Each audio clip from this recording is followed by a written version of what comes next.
What's up? How you doing, Mr. Glenn? Doing good. Guess what? What's up? It's Christmas time. Oh, Christmas cheer, St. Nick. Christmas time. And we're going to be talking about the Christmas list of what we want. And Ricky's going to PRI. Yeah.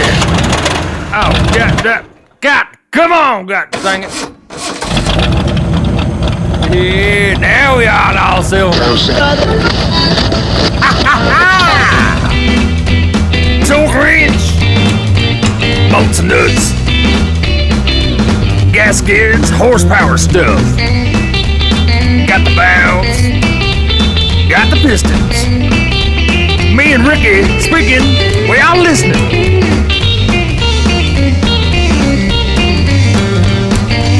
Y'all are tuned in to On All Cylinders. Hello, podcast world. How are you all doing? How are you doing? I'm doing better than I deserve. How you doing, Mr. Glenn? Better than you deserve. Ricky D deserves it all. No, sir. I'm just saying. I'm just glad to have what we got, though. I'm just saying. It's that time of year. It's Christmas time. Oh, it's the best time. That's next right. to Halloween. I mean, regardless, you get free candy either or. There you go. And that's pretty cool. Except for at Christmas, you seem to get more than just free candy. You know, people give you like free food and pop and socks and underwear and gloves and, you know, stuff. Heck yeah. You know what my wife got me one year? Nope. She got me a Jegs Big Break disc kit for 9-inch. Did you about faint? Do what? Did you about faint? Oh, I did. I would too. I lifted the box up and in my head, I'd already seen visions, not of sugar plum fairies, but of disc brakes and piston, calipers and shit. And I was like, no, she didn't. And by God, she did. See, that's when you know you got a good wife. Yeah. Like, when I was married, if I'd have grabbed a box like that and it was heavy, I'd have been like, I know she filled this up with concrete. I ain't believing this stuff. It's bull crap. That used to be a running gig. Like, between me and my buddies and my ex-wife, we would literally see who could make the gift the most pain in the ass to unwrap. Oh, yeah, that's a game. Oh, yeah. That is absolutely a thing. I'd usually get one victim every year. I'll pick one person out. And I'd be like, who gets the shit stick this year? So, you want to give us a clue who the victim is going to be this year? No, better not. They could be listening. They could not be listening. They might. I don't know. Maybe, I tell you what, you should tell us what the victim is going to get as far as like the pain in the ass. That way, if they are listening, they got to go, oh God, I hope this ain't me. So, what do you want? What's on your Christmas list? Like if you could just be like, if all my family that was 6-year-old mindset where you could be like, yes, everything I ask for, I'm going to get. What would you ask for? A 2014 Denali. Like a 2014, not a 2020 Denali. No. I'm a firm believer in my mind that the 2014 to 2018 GMC Sierra is the best looking truck ever made. Bold statement. That's how I feel. Like, literally, if it came down to a LS swap short bed 67 C10 or a crew cab Duramax 14 to 18 GMC that was on like 37s, 2214s, I would absolutely take the GMC. You said Duramax. I did. I like them. A bunch of power, good fuel mileage. I like them. I can't. I mean, we're buddies.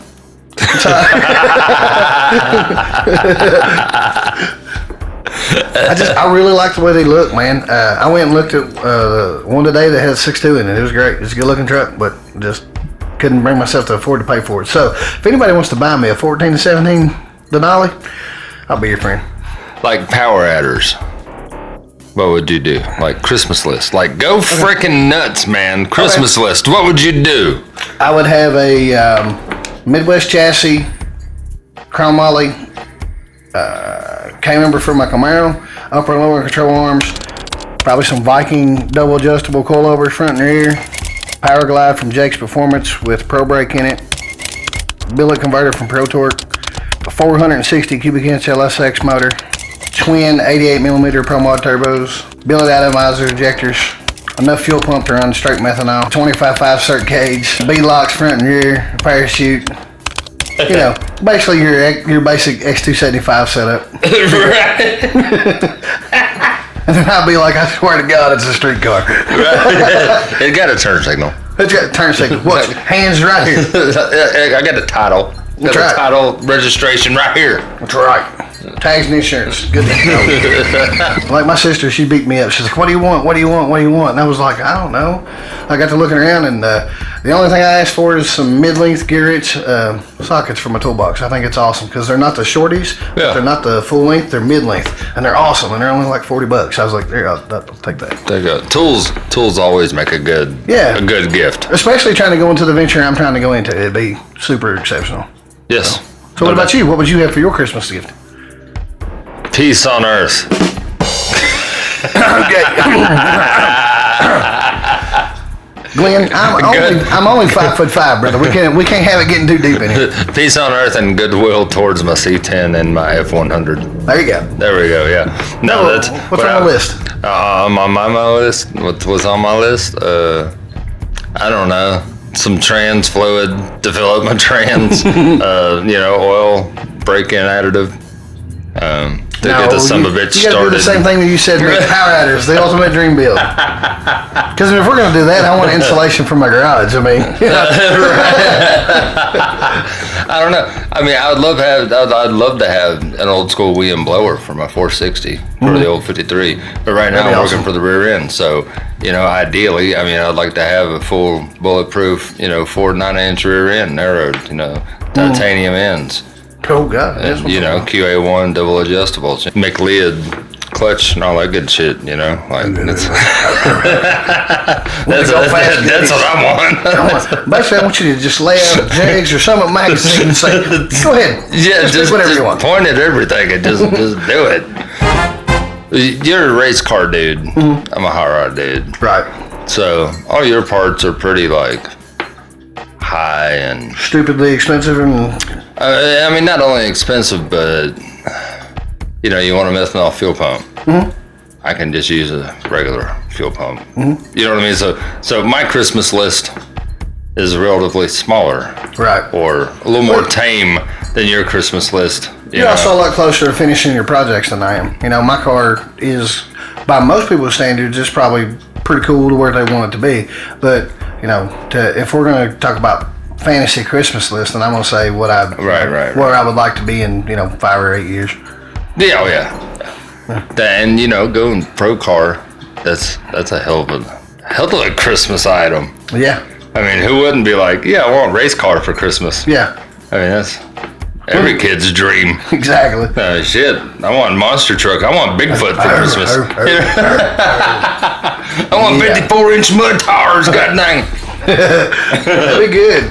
I guess after that they're just implement tires. They're no longer like mud tire or radial. Specially built tire. It's a monster truck tire. You get V-tread. That's what you get. That's all you get. And you need 75 people to help move it. Yeah, no doubt. Or a forklift. Yeah, or a bodybuilder. Bet you wish you'd have bought smaller tires now. You wouldn't have to move them around all silly like.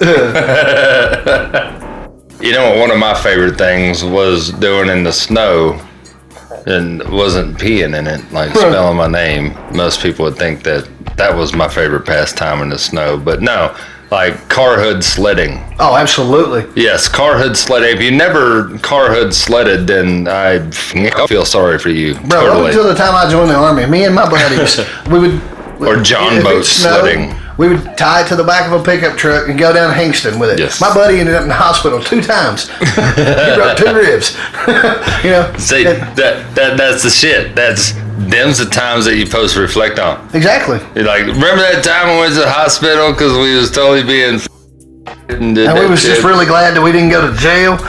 Yeah, that's a good time. I think that's what it's about. I think too many people get focused on, aka the Christmas list. I think people get too focused on the materials aspect of it versus what it's supposed to be, I guess. You know, I remember when I was a kid, man, I didn't even care what was in the Christmas gifts. I just like seeing the big presents under the tree.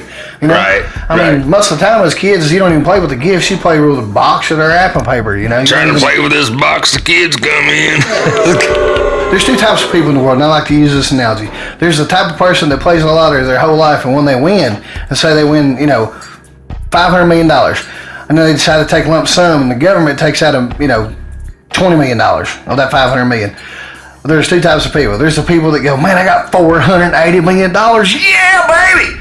And then there's the people that go, I can't believe the government stole $20 million of my winnings. I'd be like a little bit of both of them people. Not me. I'd be like, man, take that $20 million. I'm never working again. Yeah, I'd be like, I'll give you this $20 million now if you never bug me ever again about anything. Ever. But, you know, unless I rack up $20 million in this Bugatti burning. And speeding tickets, I don't want to hear it. That's right. My speeding ticket should be paid for life. Right. I'm really looking forward to PRI this weekend to see what all's going to be involved there as far as like that aspect of it. I want to see the new damn Bronco, and I want to see a classic looking Bronco and not some kind of futuristic looking Tesla bullshit. I want to be 6 foot tall. Didn't happen.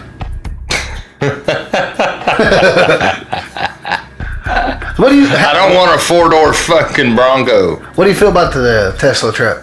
I think it's a piece of shit. We went over this last time. I know. Taxi! So, got a pretty big adventure coming up this weekend. I know you got PRI. Yeah, going to PRI. For you people that don't know, that's Professional Racing Industries Trade Show. It's an invite show only. You have Where's to be inside. It's in Indianapolis Convention Center. You have to be affiliated with a known person inside the race world to go. And that's me. No, it's not. It could isn't. It isn't. I'm not known. It's okay. You will be. I'm not known. I'm got a lot of people up there on the meeting. The owners of Kentucky Dragway are going to be up there. I'm going up there with the Door Slammers guys. Got some interviews set up with a couple of the Street Outlaw folks. Going to do that on. I was going to do that from my page, but we might try to do that to the podcast page. Who are you going to interview? Confirmed so far is Monza and Farm Truck. Cool, man. And then I'm trying to get an interview with Stevie Fast, which I don't think that'll be difficult. And then there's a couple people that are like work inside the organizations of like inside Holly. I want to talk to some of them. There's a couple of the No Prep guys that are going to be up there. That, cool. Have said, yeah, man, hit me up. We'll do an interview or whatever. So try to do that either, figure it out on where we're going to do it, because I know the Door Slammers guys want me to do something for them, and I know I want to do something for our podcast page, and then I want to do something for my page as well. So could be a good time.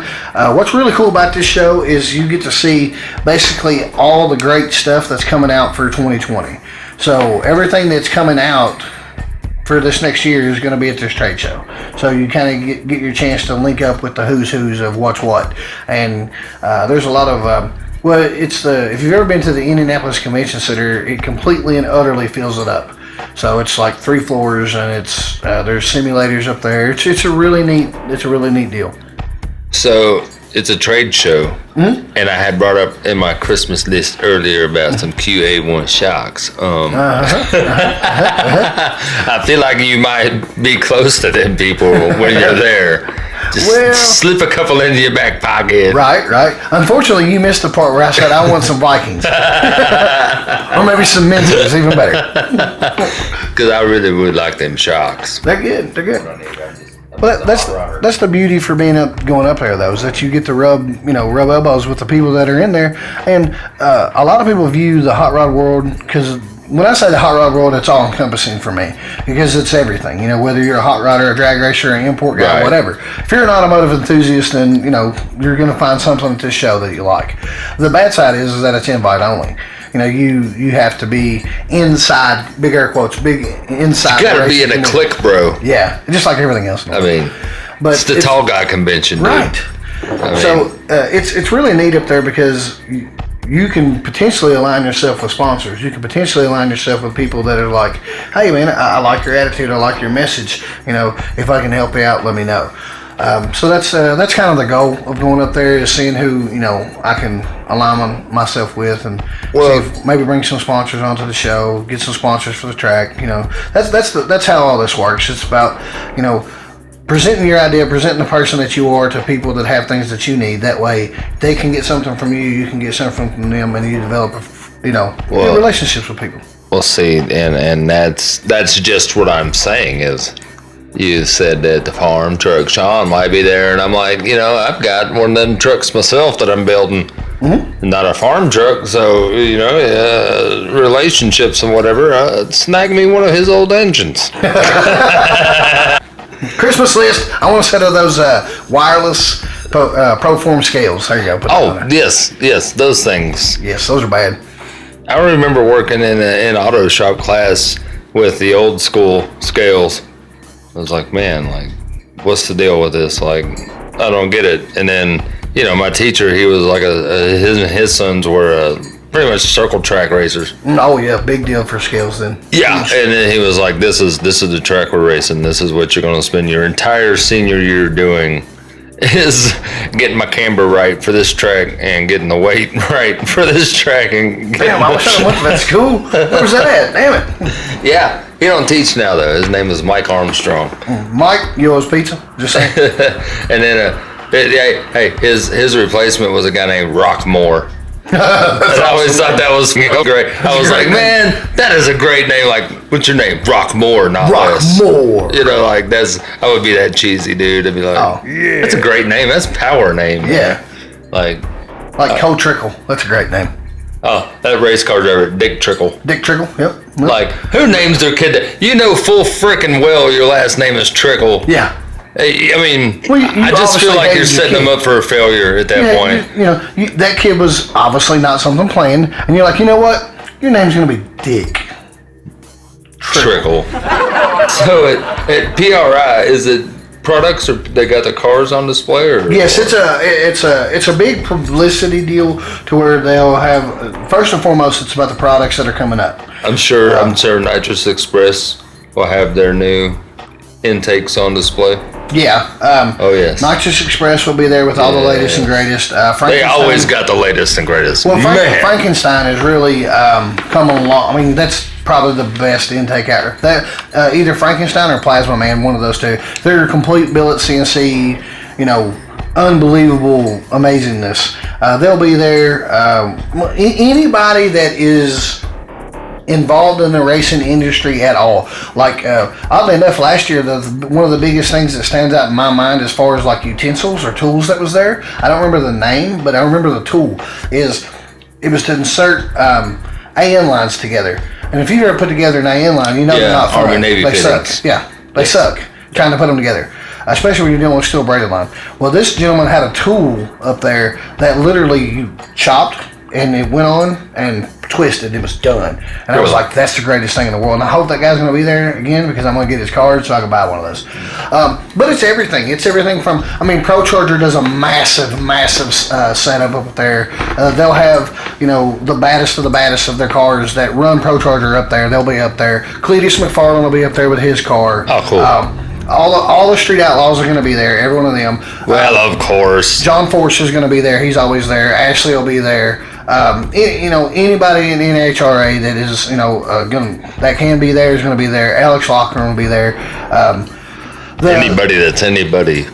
But what's cool is that anybody that's not anybody is still there too. If you've got a product and you don't care to pay to be in there, and it's of the racing industry, so then you're going to be there. This is for startups too. Then this is not just if you can afford the products. This is for up and comers also. Yes, this is the main focus of this is to get your products out there. Well, cool. So that's the main thing. It's really cool because there's so many displays put on. There's so many like your interactive displays. Oh. I remember one year there was a seatbelt company that come in there that had a car that twisted. Like you sit down in the car and they flip it over, to show you that, hey, look, our seatbelts work. So it's a lot. It's very extravagant, very very very extravagant. It's one of the more fun shows I've been to. I've not been to SEMA, but this is the drag racing world SEMA, if that makes any sense. I don't know. I'd like to go to SEMA. Oh, I will go to SEMA. I plan on going to SEMA next year. You think so? Yeah. That'd be cool. Our podcast is going to be so big by next year, they're going to want us there to talk to people. That's what I'm talking about. Yeah, I ain't bullshitting. So listen up. Yeah. Listen to us. Spread us around like... I'm not even going to say that. Yeah, easy. People might listen to us for their kids, Glenn. We've already cursed more in this show than we ever have. I know. Which, by the way, folks, we try to tame that. We're sorry. Yeah, I apologize. We try to be family friendly. Sometimes we get a little carried away. I got a little carried away in my words. It's all right. I need to make better life choices. I don't know. You're doing pretty good. But is there anybody in the racing world that you would, if you were going to this event, you would be like, man, I got to see this person? Because if so, what I'll try to do is I'll try to run across that person and be like, hey, say hi to Glenn. Boop. Kai Kelly's cool. Talk to him. I'm hoping Pat Busey's going to be up there because Pat's kind of in and out. Just depends. You know, he's 65, 70 years old. Jackie was cool. Jack Knox, he's cool. He's Jack a nice Knox, guy. dude, one of the most misrepresented guys in all of Street Outlaws. Doc is a super freaking guy, man. Yeah, awesome dude. Like that dude takes so much time to deal with the kids. You know what I mean? Like he'll have 30, 40, 20-year-old dudes, 30-year-old dudes sitting there trying to talk to him. First 7 or 8 year old kid that runs up to him, he is all about that kid. Yeah. And showing him the car, and you know, it's funny. I was like, I respect that about Doc. Chief and Sean, them guys, they're all about, you know, hey, if you come up and talk to them, they're going to talk to you. They don't care. That's cool. They really appreciate the fame. Doc don't care if you're an adult and come and talk to you because he's like whatever. But kids, he's all about them. Yeah. Jerry's more of a. He's probably the most diehard racer there. He doesn't care about the show. You know, he's appreciative to be there. You know, but like I remember last year when he came up because I was working with Double Star then, and we set the sponsorship up deal. We went to a restaurant in Winchester, and literally people would come up and, you know, talk to him, and he would be like, man, I hate it. I don't know what to say to these people. You know, he's like, man, I ain't no different than they are. I just on a TV show. Right. I need a TV show to build my car. I just want to go fast. You know, and it was really interesting to see the different dynamics of those folks. That's cool. And then my main guy I want to see this year at PRI is obviously Stevie Fast. Stevie Fast Jackson. Not only is he the baddest man on drag radios, not only is he the baddest tuner in the country, in the world, he also is the NHRA Pro Mod champion this year. Smoked everybody. Told him, I'll give you the back tie for life. See where you like, you know, street racers and drag racing and stuff. I would like to go to Ken Dig Customs. Oh my God, yes. You know what I mean? Like that's the kind of people I would like to meet. Like I honestly, people be like, "Oh, you're a douchebag," after saying this, but Richard Rollins, I like Richard Rollins. He's a smart dude, and he's the most humble guy. He's a business savvy. He's a smart guy. He seems like he's a no bullshit kind of guy. Yeah, I can admire that. And he's a good time. I mean, he's an awesome time. Yeah. You know? Aaron Kaufman. I mean, yeah, actually less fun to be around than Richard. But I guarantee it. He's a builder. Yeah. He's a builder. Yeah. I mean, he's a tech guy. Talk tech too. Richard seems like the bullshitter. You know, let's go look at some cars and drink beer kind of guy. See, it's funny that you said that you would get hate from that because I tell people all the time when they're like, "Who's your hero?" I'm like, "Well, obviously the normal people, my mom, my sister. You know, those are my." But Richard Rawlings is living the life that I want. He's self-made. I mean, he's made his own. And he's doing exactly, you know, I love drag racing, and we talk about drag racing in here the most, but man, there's nothing that I love more than hot rod cars. Nothing. Right. My dream job of all things would be like, purchase a car, make it how I want it, and flip it. Like that is the ultimate goal for me. You know, like realistically, I've put a lot of, you know, I've had to do a lot of soul searching about to figure out what I want to do. Now that's the reason, dude. When I traded off my C10 to get a lift, that was the turning point. It's like, okay, that's a pretty big step right there, man. I'm finally committing to this. You know, this is what I want to do. Yeah. And I want to be the Richard Rawlings. I don't want to be the Aaron.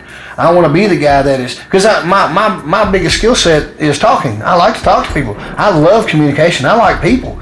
So if I can make a living selling people their dreams and making them happy, why would I not do that? I mean, that's shitting in high cotton right there. People excel at what they enjoy. So if you enjoy it, obviously you're going to find some way to do it all the time, and you'll excel at it. I mean, that's why, you know, when you came to me with the idea of this podcast, I was like, yes, absolutely. You know, you want me to talk to people about going fast in cars? All right. Thank you. You know? He's like, yep, that's cool. Yep, let's do that. Let's do that right now. Stop talking. We're done. We're in. Do we do this every day or every day. Or every what? Day we can do it. God, I can't believe we got to do this every 2 weeks. Can we please do this every day? So, I mean, that would be the kind of shit that I would be on, you know what I'm saying? Like you said, going to SEMA, meeting those fabricators. Of course, Sparks Brothers, you know, I'm a diesel guy as well. Dude, not to plug anybody else's podcast, but do you listen to Heavy D's podcast? I do not. I probably should, because I do enjoy them guys. Not only is they're very sincere, and he's so inspirational. He's so smart, man. The diesel performance industry is going to be at PRI in force this year. So I don't know if they're going to be there, but if they are, I will make a drastic effort to meet them guys. I hope I hope the diesel world comes back to what it was.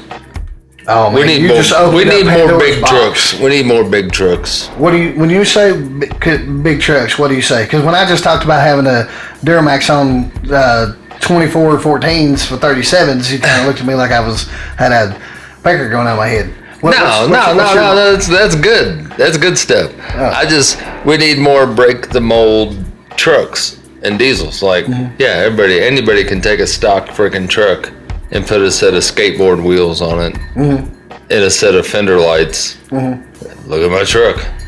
It's not what building a truck is. In your mind, what's building a truck? Changing it more than just a set of wheels and some tint and lights. Here's where I'm going to differ with that a little bit. I think there's different levels of builds. But then most trucks now come out with electronic lockers. Yeah. And shit like that on them, you know, like magnetic sway bars and links. Right. I mean, the thing is that, okay, if you are paying somebody to do that stuff, are you still doing the build? No, they're doing the build. You're doing the buy. Yeah. See, that's what... You're just doing the paying, man. Here's where I'm at. If you physically do whatever you changed on your vehicle, if you did it, then I classify as, I say, okay, you built that. You know? Even if it's something that's small, it's just putting your tires and wheels on. Because that's something you still did. You physically jacked the truck up. You changed it.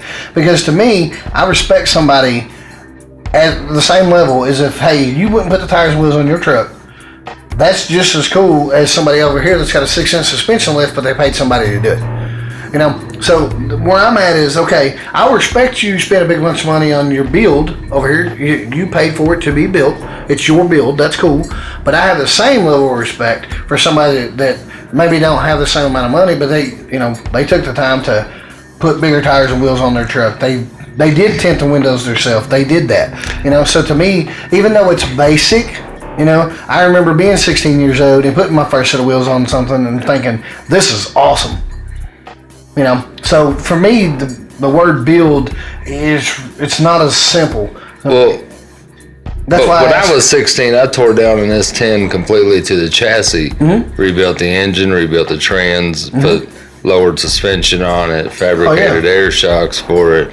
You know what I mean? Did body work, rebuilt the interior. I mean, that's a build. Yeah, that's a full build. But that's my comparison to a build. Well, that's you know what I mean? Like my idea of when people are like, I want to build a truck, I picture somebody rolling a truck into a garage, taking the cab off of it, taking the doghouse off of it, taking the bed off of it. You know, doing little subtle nuance differences like plugging different body holes, shaving a body line off, taking the door handles off, changing your rear tail lights. You know what I'm saying? Like, I get it. I think that's a build too. All of that. I get what you're saying. Yeah. It comes with a person's skill set. Their skill set, exactly. I get it. So because I see, it's funny because I've seen this in the comments so much where people were like, "Oh man, I did a build on my truck. Look at it, check it out." You know, and literally all they did was they put some 3-inch spacers in their truck and they put a set of wheels on it. But that's the skill set that person had at that time. So I feel like they shouldn't be made to feel less ashamed. Well, I'm not going to be that dude that's like, well, that's another build. You know, I'm going to be that dude that's like, well, that's cool. What else you going to do? keep going. Well, there's a lot of people that do not have that mentality. There's a lot of people go, that's not a build. All you do is put wheels on it and lift it a little bit. And I'm like, oh no, that's still a build. Well, I'll say that on here. It's not the same level build. I'll say that on here to plead my case as to what my idea of a build is. Right. But I'm not going to go on there and be like, that kind of asshole and be like, well, that's not a freaking build. Right. I'd be like, I get what you're saying. I'm the guy that would be more like, that's cool. Keep going. What else you going to do? Yeah. Unless it looks dumb, and I'd be like, you should have freaking taken that to a shop. Yeah, if you did a squat on your truck, I'm going to tell you right there you're done. Anywho, well, I guess we're going to get out of here. All right. And wrap it up. Well, sir, I'd like to wish you and your family a very, very Merry Christmas. I'd like to wish you a very Merry Christmas. And all the listeners out there, we take the time to enjoy the holidays. Don't get wrapped up in the minutiae of what money you spent or what was spent on you. Realize that there's a 90% chance that you're going to spend Christmas with somebody this year that you will not have the chance to spend Christmas with next year. So enjoy every moment of it. You get this block of time to where you get to shut down all your walls and you get to look at the people that you love and you get to fully embrace the time that you have with them. Look at them, tell them you love them. Make sure you enjoy this time because there's a 90% chance that you're going to spend Christmas with somebody this year that you won't have next year. So make sure you enjoy it. And, the Christmas time and you got the family around, everybody's been drinking and whatnot. The cops never usually think it's as good as idea as you do at 2 a.m. to be in front of your house doing burnouts in your driveway. The cops don't like that shit. Well, cops better stay away from my house. I'm just saying. You shut down my Christmas tree. The people that don't drink don't find things as funny as people that drink when they're drinking. Well, they need to not be so negative about stuff. I'm just saying, if you're going to do that, just be prepared for the consequences. If you're going to do that, come out there to my house, okay? We just put you in the garage. It'll be fine. It's a good time. Hey, y'all show up at my house. I swear to God, I'll shoot you. You took my license, not my keys.